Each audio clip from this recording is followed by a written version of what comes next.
Yes, reka nongere ngo ikaze wowe ukurikiye Mwarimu TV aho uherereye hose, nizere ko umeze neza cyane. Kuri wowe tutari duherukanye iminsi myinshi, nawe kandi umeze neza, nizere ko ibintu bikomeje kuba fresh.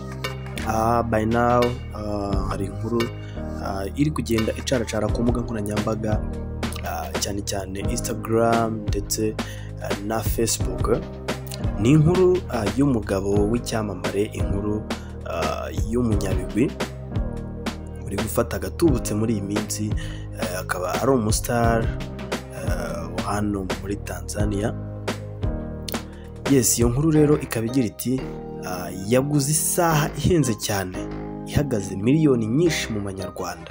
Uwo nta wundi yitwa Diamond Platinum, uzwi ku izina rya Simba, akaba ari n'umuherwe uhagarariye Wasafi Record ndetse na Wasafi TV.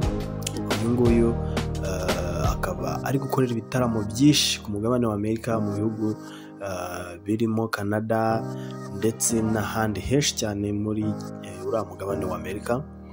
Uyu mugabo akaba afite ibigwi ndetse akaba ari n'umwe mu bahanzi bo muri East Africa bafite amafaranga menshi bari kwinjiza agatubutse muri iyi minsi.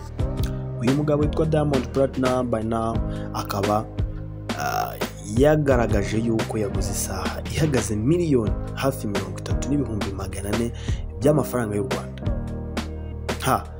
Uyu mugabo rero akaba akomeje kwandikira abandi bahanzi cyangwa se akomeje kugenda abarengaho.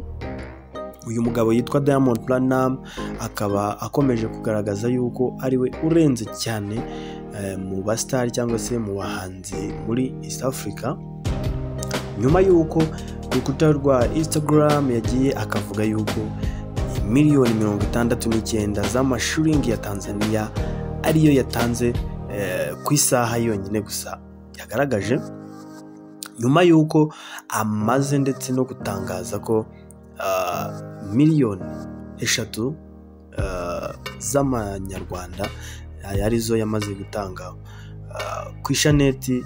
Ejo bundi mu minsi ishize yatangaje yuko yayigurize miliyoni 6 z'amashiringi ya Tanzania.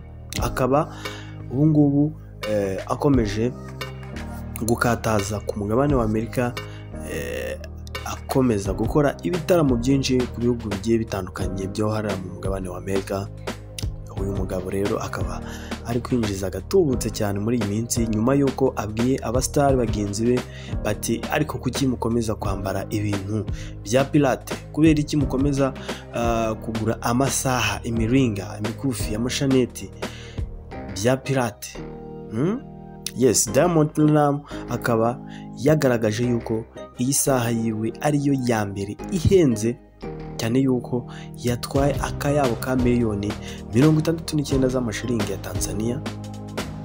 Ubariye mu manyarwanda akaba ari miliyoni 30,400 n'andi mafaranga arengaho ku manyarwanda. Yes, by now iyi saha ikaba yashyizwe ku isoko n'imwe muri company cyangwa se sosiyete zikora ibijyanye n'amasaha yitwa Rolex Watch, ikaba ariyo yashyize ku isoko. Uyu mugabo uri gukorera ibitaramo mu mugabane wa Amerika akaba rero ari we ufite iyi saha ku isoko, akaba ari we wa mbere uyigaragaje ku mugabane wa Amerika. Isaha ihenze cyane ihagaze agaciro ka miliyoni 30 gukomeza n'ibihumbi 400 by'amanyarwanda. Yes, nizere yuko wakanze subscribe niba utarabikora, ibintu bikomeze kuba neza cyane. Nkwibutsa yuko YouTube channel yacu Mwarimu TV yari imaze igihe idakora bitewe n'impamvu z'ibyo twari turimo muri minsi ishize mike, ariko ubu tukaba twagarutse. Nizere yuko ibintu bimeze neza cyane aho muherereye hose. Guys, can subscribe. If you never do it, press down on red color subscribe icon. Ibintu bikomeze kuba neza cyane, ndetse make a share to your friends, groups ndetse n'izindi mbuga mufite aho muhuriye n'inshuti zanyu. Yes, nitwa JC narindi kuri Mwarimu TV. Utarakanda subscribe wabikora, ibintu bigakomeza kugenda neza cyane.